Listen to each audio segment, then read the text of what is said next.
Welcome back, folks. This is the fifth and final video on our series on the core elements of an upset recovery training program. The topic of this particular discussion is going to be on repetition to proficiency. Now, obviously, repetition to proficiency is not a new concept in flight training. Often what you'll find is in providers that either provide short duration training, maybe 1 or 2 flights, or simulator training, is what will happen is it's a great experience getting in there and seeing all the aspects of upset recovery, getting an introductions of the tools that you can use to solve a loss of control in flight situation.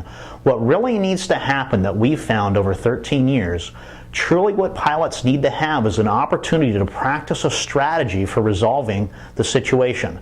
And it's not about doing the same recovery over and over again from the same situation. It's practice in functioning in a high-stress environment, containing the startle factor, implementing a planned approach, and using recall technology to implement that strategy to resolve the situation towards recovery. Because that's really what the goal is. Remember, by the process of these core elements, what we're doing is giving you the best chance to have the most effective capability in resolving a situation. Unfortunately, in upset recovery training, there's no guarantees. We provide a strategy in our program. Any provider you go to is also going to give you a strategy, but the most important thing that you can do is practice implementing the process that is high stress, where you're mentally becoming incapacitated to take effective, correct action in a situation that requires the right responses.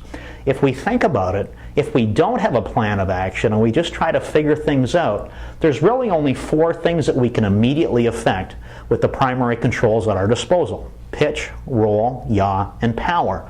Those 4 items, very few things that we can do, done properly in the right order given the situation, can very quickly and effectively resolve an upset situation that is recoverable to a recovered situation.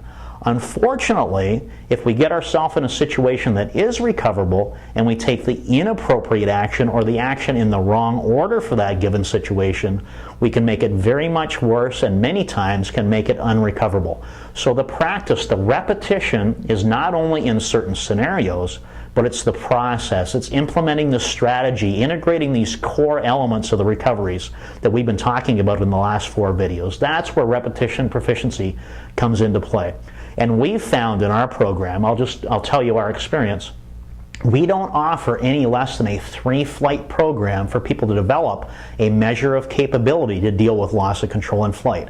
Our very best program is either our 3 or 4-day course where the people either fly 5 or 6 flights, and we see a dramatic difference on the 3rd day or those 4th and 5th flights where they are not necessarily comfortable, but they're more in control of containing their overreactions, they're in control of their emotions. Despite it being a threatening situation where they know they need to perform, they've had chance to practice in implementing a strategy to resolve a wide variety of situations towards recovery. And that is really very, very important. So if I'm going to wrap up anything at all, I would say that this is probably, given the proper correct elements prior to this particular step, repetition and implementing those strategies, contain the startle factor, planned approach, using recall technology, making sure that you're on top of what's going on to the best you possibly can, given your mental state at the time, is going to be your best ability to be able to recover the airplane. And that's really what we're looking for, is we're not trying to make pilots that are perfectly recoverable every single time. I don't think that's a realistic objective. In our program, and I think in any program, the objective is not to create a master of recovery. It's to develop somebody who is safe to recover, who is consistent and understands the academics, understands a plan, understands that they need to take effective, correct action to create on their own a situation from which they can recover by taking the proper steps in the proper order to resolve it to recovery. That wraps up our video, folks. I know that in certain areas that I'm repetitive occasionally. It's just to hammer home that information. It's just so important.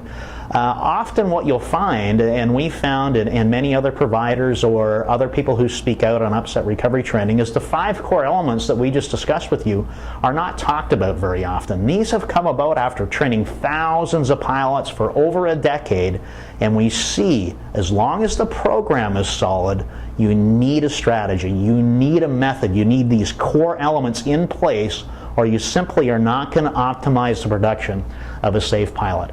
I hope you enjoyed it. We have lots of other resources available at APS. We really hope you make the decision to come and fly with us, and either in an airplane, full flight simulator, or as a minimum, start your academic training with the web-based program. You're going to enjoy it, and guaranteed you walk away knowing that you've received life-saving training and it's made a difference, and you're a safer pilot and a more aware pilot. And that's really what it's all about.